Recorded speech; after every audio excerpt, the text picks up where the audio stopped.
Welcome to star TV. ముందుగా headlines చూద్దాం.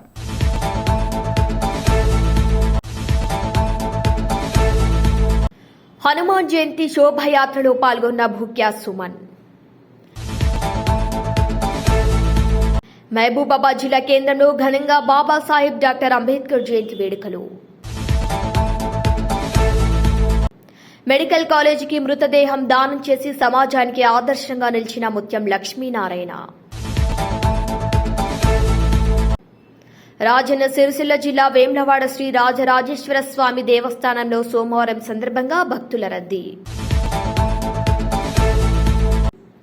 వైసీపీపై విరుచుకుపడ్డ కేంద్ర సహాయక మంత్రి శ్రీనివాస్ వర్మ.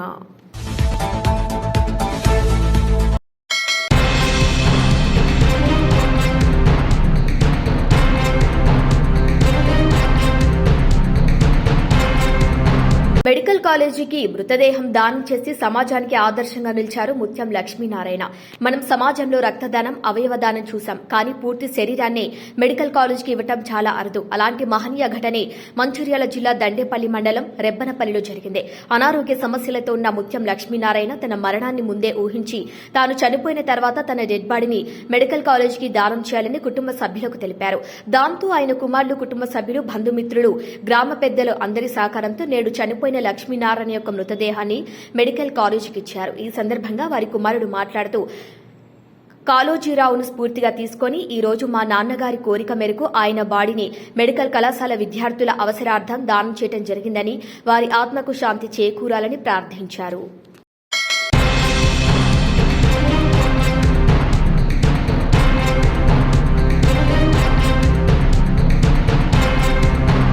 హనుమాన్ జయంతిని పురస్కరించుకుని బోడుప్పల్ నగరపాలక సంస్థ డివిజన్ మాజీ కార్పొరేటర్ కుంభం కిరణ్ కుమార్ రెడ్డి ఆధ్వర్యంలో నిర్వహించిన హనుమాన్ శోభయాత్రలో ముఖ్య అతిథులు మాజీ mayor Thotakura Ajay Yadav, block general secretary Kotha Kishore Goud, మాజీ కార్పొరేటర్ శ్రీ భూక్యా సుమన్, మాజీ కార్పొరేటర్లు, నాయకులు, భక్తులు, కాలనీవాసులు తదితరులు పాల్గొన్నారు.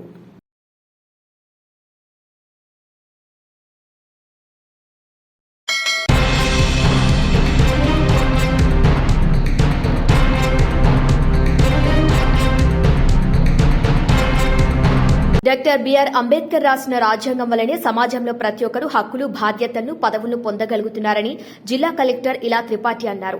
భారత రాజ్యాంగ నిర్మాత డాక్టర్ బిఆర్ అంబేద్కర్ 134వ జయంతిని పురస్కరించుకుని సోమవారం ఆమె నల్గొండ జిల్లా కేంద్రంలోని మర్రిగూడ బైపాస్ వద్ద ఉన్న డాక్టర్ బిఆర్ అంబేద్కర్ విగ్రహానికి పూలమాలలు వేసి ఘనంగా నివాళులు అర్పించారు. అనంతరం డీఈఓ కార్యాలయం ఎదురుగా ఏర్పాటు చేసిన సమావేశంలో జిల్లా కలెక్టర్ మాట్లాడుతూ, భారత రాజ్యాంగ డ్రాఫ్టింగ్ కమిటీ అధ్యక్షుడిగా ఉంటూ డాక్టర్ బిఆర్ అంబేద్కర్ రాజ్యాంగంలో రూపొందించిన ఆర్టికల్స్ వల్లనే తాను ఐఏఎస్ కాగలిగానని, అదేవిధంగా భవిష్యత్తులో ఐఏఎస్, ఐపీఎస్ కావాలనుకునే విద్యార్థులు ఆయన రాజ్యాంగమే స్ఫూర్తి అని అన్నారు. సమాన విద్య, సమానత్వపు హక్కులు, ప్రాథమిక హక్కులన్నీ అంబేద్కర్ రాజ్యాంగంలో రాసినవి అని తెలిపారు. దేశంలో, ప్రపంచంలో ఎటువైపు చూసినా doctor BR Ambedkar mark కనిపిస్తుందన్నారు.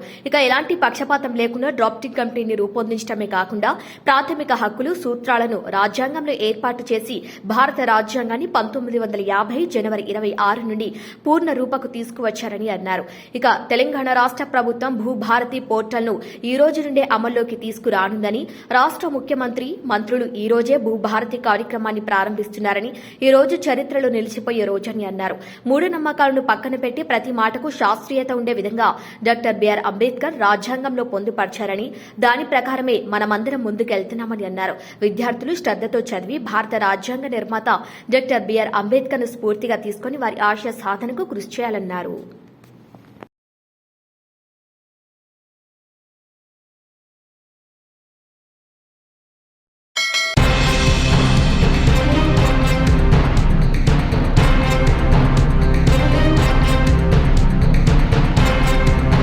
Rajanna Sircilla జిల్లా వేములవాడ శ్రీ రాజరాజేశ్వర స్వామి దేవస్థానంలో సోమవారం సందర్భంగా భక్తుల రద్దీ నెలకొంది. ఇక తెల్లవారుజాము నుండే రాజన్న దర్శనానికి భక్తులు క్యూ కట్టారు. దాదాపు దర్శనానికి 5 గంటల సమయం పడుతోంది. సోమవారం సందర్భంగా వేములవాడ శ్రీ రాజరాజేశ్వర స్వామికి మహాన్యాసపూర్వక ఏకాదశ రుద్రాభిషేకం నిర్వహించిన ఆలయ అర్చకులు సాయంత్రం అద్దాల మండపంలో మహాలింగార్చన చేస్తారు.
పాలకులు నియోజకవర్గంలోని యలమంచిలి గ్రామ బహిరంగ సభలో కేంద్ర ఉక్కు పరిశ్రమల శాఖ సహాయక మంత్రి భూపతి శ్రీనివాస్ వర్మ హాట్ కామెంట్స్ చేశారు. తనకు మున్సిపాలిటీలోని డీటీఆర్ బాండ్ల కుంభకోణంలో నిందితుడైన మాజీ మంత్రి కారుమూరి త్వరలో జైలుకెళ్లటం ఖాయమన్నారు. గతంలో రైతులను ఎర్రిపప్ప అన్న ఎర్రిపప్ప మాజీ మంత్రి కారుమూరికి చెబుతున్న కూటమి నాయకుల జోలికొస్తే కాళ్లు చేతులు విరగొడతానన్నారు.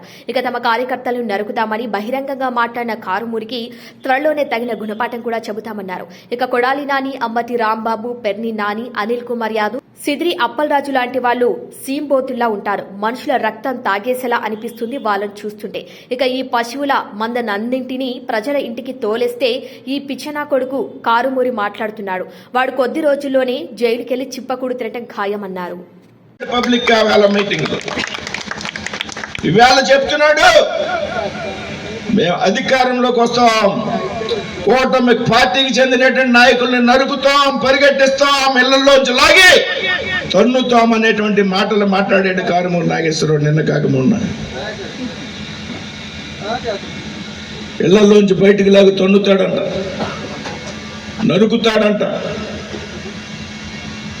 అటేదో గుంటూరు అవతల నుంచి ఒకలా చేస్తాడంట, గుంటూరు అవతల ఒకలా చేస్తాడంట.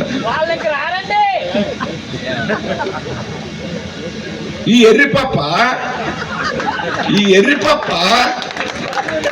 టీడీఆర్ నిధుల పేరుతో పెద్ద ఎత్తున తణుకు మున్సిపాలిటీలో 100 కోట్లు దుర్వినియోగం చేసినటువంటి వ్యక్తి. అవినీతికి మారిపోయారు ఈ ఎర్రిపప్ప. మనం సమన్వయంతో పోవాలి అనుకుంటే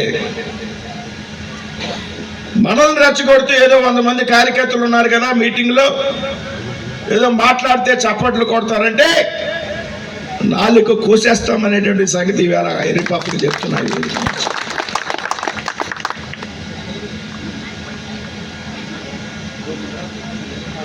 మనకి కలుపుకు వెళ్ళిపోయినటువంటి మనకి సంస్కారం ఉంది. వైసీపీ నాయకులకి సంస్కారం అనే దానికి అర్థం లేదు. ఈ కారుమూరికి కానీ ఉన్నటువంటి కొడాలి నానికి కానీ, ఆడెవడో పేర్ని నానికి కానీ, ఆడెవడో నెల్లూరులో అనిల్ కుమార్ యాదవ్ అని ఉంటాడు వాడు, ఇక్కడ అంబటి రాంబాబు గారు సేమ్ బోతుల్లో ఉంటారు. ఒక్కొక్కరు మనుషులు రక్తం తాగేసారా అనిపిస్తుంది ఏమో చూస్తే. ఇంకోటి ఆవిడ ఉన్నాడు, ఆడు చదువుకుని డాక్టర్ సిద్రి అప్పలరాజు, ఆడు పశువుల డాక్టరు, మీరు చదువుకున్నాడు. ఆడు ఈ పశువుల మందని అందరినీ కలిపి ఇంటికి తోలేస్తే ఇవాళ వీడు మళ్ళీ వచ్చి నరికేస్తాం, చంపేస్తాం అంటున్నాడు పిచ్చనా కొడుకు. ఈ పిచ్చనా కొడుకు చెప్తున్నా, నోరు మూసుకుని నీ పని నువ్వు చూసుకో. టీడీఆర్ కుంభకోణం నువ్వు అతి కొద్ది రోజుల్లో నువ్వు జైలుకి వెళ్ళిపోవడం ఖాయం. టీడీఆర్ కుంభకోణంలో నువ్వు జైలుకి వెళ్ళి చెప్పకూడదు తినడం ఖాయం చాలా తక్కువ సమయంలో. కాబట్టి పరిధి మించి మాట్లాడద్దు దయచేసి. రాజకీయాల్లో భాష చక్కగా ఉండాలి, సరైనటువంటి భాష మాట్లాడాలి రాజకీయాల్లో. నెక్స్ట్ మంచి మాట్లాడితే ప్రజా జీవితంలో చెల్లదు.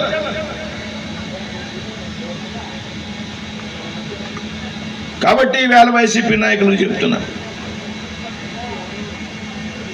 అభివృద్ధి మా జయం. అభివృద్ధి విషయంలో వెనక్కి తిరిగేటువంటి ప్రసక్తి లేదు. నిత్యం రాత్రి పగలు తేడా లేకుండా మేము కష్టపడతాం. ప్రజల కోసం ఎంత చేయాలో అంత ప్రయత్నం చేస్తాం. కానీ మా వంక చూసి మమ్మల్ని రెచ్చగొట్టేటువంటి ప్రయత్నం చేస్తే కాళ్ళు చేతులు కూడా నరికేస్తామనేటువంటి విషయాన్ని సందర్భంగా చెప్తున్నాను.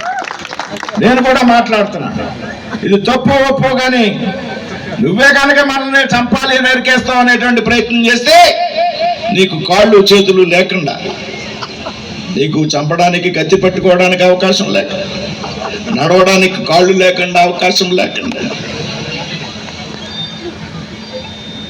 నీకు ఏ విధంగా బుద్ధి చెప్పాలో అనేటువంటి మాకు విషయం తెలుసు. కొన్నాళ్ళు మీ పని మీరు చూసుకోండి దయచేసి. చేసిన తప్పులకు పెద్ద ఎత్తున ప్రజలు శిక్ష విధించాలి, భరించండి, బలాయించండి.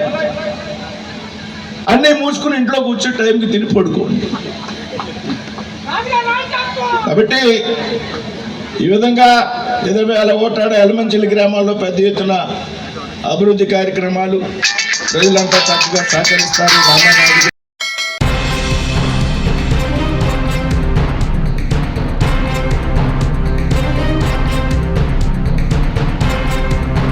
మహబూబాబాద్ జిల్లా కేంద్రంలో బాబాసాహెబ్ డాక్టర్ అంబేద్కర్ జయంతి వేడుకలు ఘనంగా నిర్వహించారు. పట్టణంలోని వివేకానంద సెంటర్ నుండి నెహ్రూ సెంటర్ మీదుగా అంబేద్కర్ సెంటర్ వరకు భారీ ర్యాలీ ప్రదర్శన చేపట్టారు. ఈ సందర్భంగా బహుజనవాది డాక్టర్ వివేక్ ఆధ్వర్యంలో నిర్వహించిన అంబేద్కర్ జయంతి వేడుకల్లో ఎల్హెచ్పీఎస్, ఎంఆర్పీఎస్, డిఎస్ఎఫ్ఐ, ఎంఎస్పీ, ఎల్ఎస్ఓ, విహెచ్పీఎస్ సంఘాల నాయకులతో పాటు అన్ని కుల సంఘాలు, ప్రజా సంఘాల నాయకులు పాల్గొన్నారు.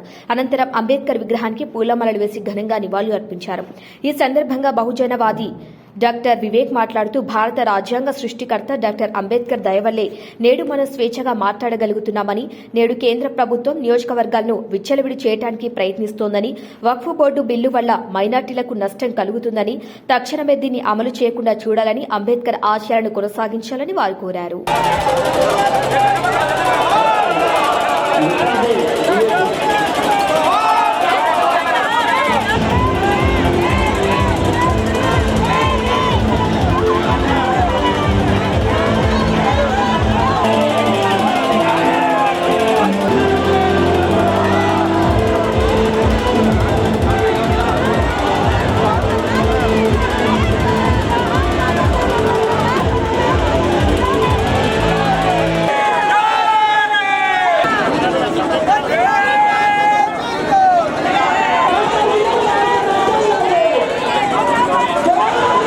ఏప్రిల్ 14 ఈ దేశ చరిత్రని తారుమారు చేసినటువంటి మనం ఇవాళ ఇక్కడ మాట్లాడగలుగుతున్నాం. షెడ్యూల్ కులాల వాళ్ళు ఇవాళ మాట్లాడగలుగుతున్నాం అంటే మన భగవంతుడు భగవత్ స్వరూపులో డాక్టర్ భీమ్రావ్ అంబేద్కర్ గారి దయ వల్ల మాత్రమే మాట్లాడగలుగుతూ ఉన్నాం. ఇవాళ అంతటి మహనీయుడి జన్మదినాన్ని పురస్కరించుకొని ఇవాళ మహబూబాబాద్ జిల్లాలో సుమారు వందలాది మంది వివేకానంద్ చౌక్ నుంచి అంబేద్కర్ చౌక్ వరకు ర్యాలీగా వచ్చి ఇవాళ డాక్టర్ భీమ్రావ్ అంబేద్కర్ గారికి నివాళులు అర్పించడం జరిగింది. ఈ భారత రాజ్యాంగాన్ని అనుసరించి మనము చేసే ప్రతి ఒక్క విషయం కూడా కేవలం భారత రాజ్యాంగాన్ని అనుసరించి మాత్రమే చేస్తూ ఉన్నాం. ఇవాళ నేను ఇక్కడ మాట్లాడగలుగుతూ ఉన్నాను, మీరు ఇక్కడ ఇవన్నీ కూడా డైట్లు తీసుకోగలుగుతున్నారు అంటే కూడా ఆర్టికల్ 21A ప్రకారం మనకిచ్చిన స్వేచ్ఛ కాన్స్టిట్యూషన్ ప్రకారంగా మనం మాట్లాడుతూ ఉన్నాం. అయినా కూడా ఇవాళ ఈ రోజుల్లో కొంతమంది ఈ కాన్స్టిట్యూషన్ని విచ్చలవిడిగా చేయాలని చెప్పి అదేవిధంగా మా మైనారిటీ సోదరులు వక్ఫ్ బోర్డు ఆర్టికల్ 26th ఆర్టికల్ని నాశనం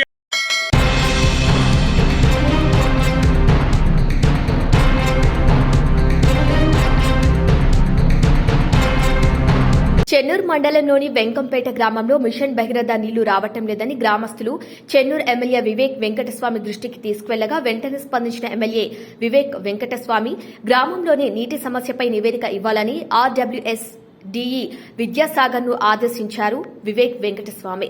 ఇక గ్రామంలో క్షేత్రస్థాయిలో పర్యటించి ఆర్డబ్ల్యూఎస్ డిఈ విద్యాసాగర్, ఏఈ గ్రామ కార్యదర్శులు మిషన్ భగీరథ పైప్ లైన్ లోని కొన్ని లీకేజీలు ఉన్నట్లు గుర్తించిన అధికారులు 2 రోజుల్లో ఆ లీకేజీలు లేకుండా రిపేర్లు చేసి నీటి సమస్య లేకుండా చూస్తామని అధికారులు తెలిపారు. నా పేరు Vidyasagar, Chennur mission Bhagiratha intra DE. ఇప్పుడు నేను ఇక్కడ చెన్నూరు మండలం వెంకంపేట గ్రామంలో మంచినీటి సమస్య ఉందని తెలవగానే వచ్చినాం. ఇక్కడికి వచ్చి తిరిగినాము, ఈ దుబ్బగూడెంలో తిరిగినాము. దుబ్బగూడెం తిరిగితే ఒక 2 లీకేజ్లు ఐడెంటిఫై అయినాయి. ఆ లీకేజ్ కూడా రేపటి 2 డేస్లో అవి కూడా రెక్టిఫై చేస్తాము.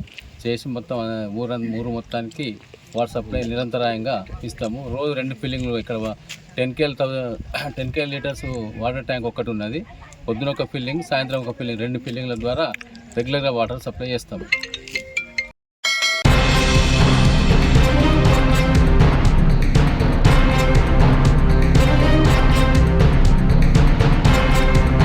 బీసీల రైతులను చేనేతలకు జగన్ ప్రభుత్వం ఘోరంగా మోసం చేసిందని చీరాల ఎమ్మెల్యే మాలకొండయ్య అన్నారు. బాపట్ల జిల్లా వేటపాలెం మండలం దేశాయిపేట మాజీ సర్పంచ్ శ్రీధర్, రామన్నపేట మాజీ సర్పంచ్ అనంత లక్ష్మిలతో పాటు వైసీపీకి చెందిన 500 మంది ఎమ్మెల్యే మాలకొండయ్య సమక్షంలో పార్టీ కండువాలు కప్పుకొని టీడీపీలో చేరారు. వైసీపీ చేతుల్లో చిక్కుకున్న దేశాయిపేట గ్రామంలో టీడీపీ సీనియర్ నేత, చేనేత నాయకుడు సిద్ది బుచ్చేశ్వరరావు చక్రం తిప్పటంతో గ్రామం ఒక్కసారిగా యూటర్న్ తీసుకుని టీడీపీ తీర్థం పుచ్చుకుంది. గత 5 ఏళ్ల వైసీపీ పాలనలో చేనేత వృత్తిపై ఆధారపడి దేశాయిపేట పంచాయతీ ఏ అభివృద్ధికి నోచుకోలేదని, అయితే ప్రస్తుతం కూటమి ప్రభుత్వ పరిపాలనపై ఆకర్షితులై టీడీపీలో వారు చేరారని ఎమ్మెల్యే అన్నారు. చీరాలలో పార్టీ కోసం నిలబడిన ప్రతి కార్యకర్తకు అండగా నిలబడతానని ఎమ్మెల్యే మాలకొండయ్య హామీ ఇచ్చారు.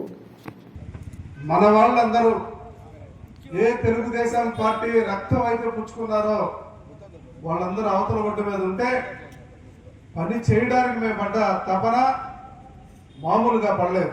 ఇక్కడ ఉన్నటువంటి కొద్దిమంది నాయకుల్ని, అలాగే బుచ్చేశ్వరరావు గారిని అయితే ఉపయోగించుకొని 4 ఊరుల్లో అతను సహకారం తీసుకున్నాను.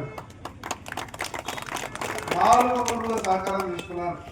ఉన్నారు నిరంతరం ఈ యొక్క దేశాపేటలో ఇక్కడ పనిచేసినటువంటి వాళ్ళు కానీ ఇక్కడ ఉన్నటువంటి వాళ్ళు నిరంతరం పనిచేశారు.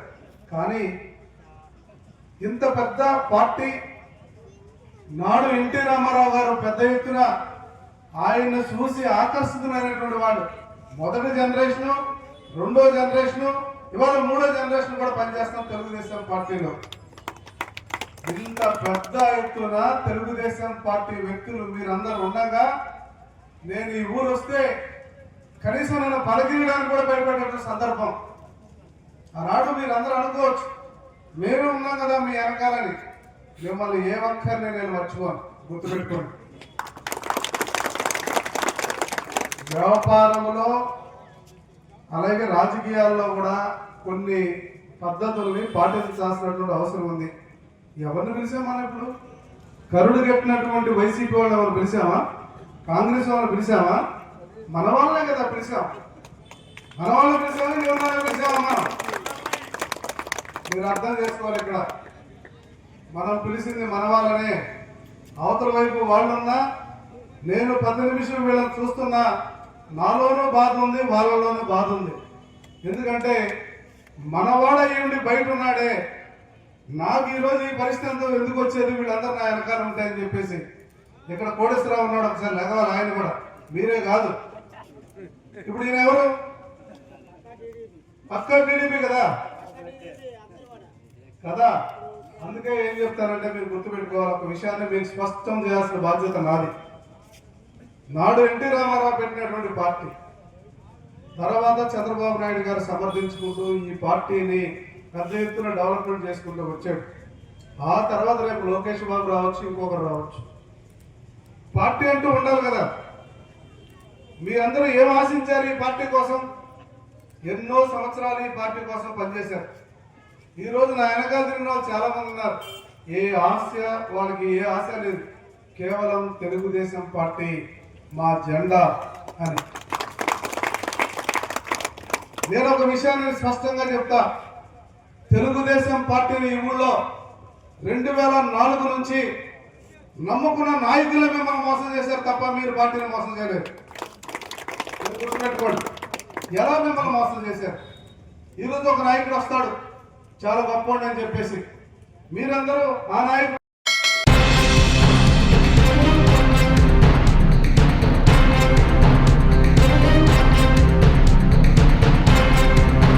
బులెటిన్ ముగించే ముందు హెడ్లైన్స్ మరొకసారి. హనుమాన్ జయంతి శోభయాత్రలో పాల్గొన్న భూక్యా సుమన్. మహబూబాబాద్ జిల్లా కేంద్రంలో ఘనంగా బాబాసాహెబ్ డాక్టర్ అంబేద్కర్ జయంతి వేడుకలు. మెడికల్ కాలేజీకి మృతదేహం దానం చేసి సమాజానికి ఆదర్శంగా నిలిచిన ముత్యం లక్ష్మీనారాయణ. రాజన్న సిరిసిల్ల జిల్లా వేములవాడ శ్రీ రాజరాజేశ్వర స్వామి దేవస్థానంలో సోమవారం సందర్భంగా భక్తుల రద్దీ. వైసీపీపై విరుచుకుపడ్డ కేంద్ర సహాయక మంత్రి Srinivas Varma. Bulletin updates, keep watching star TV.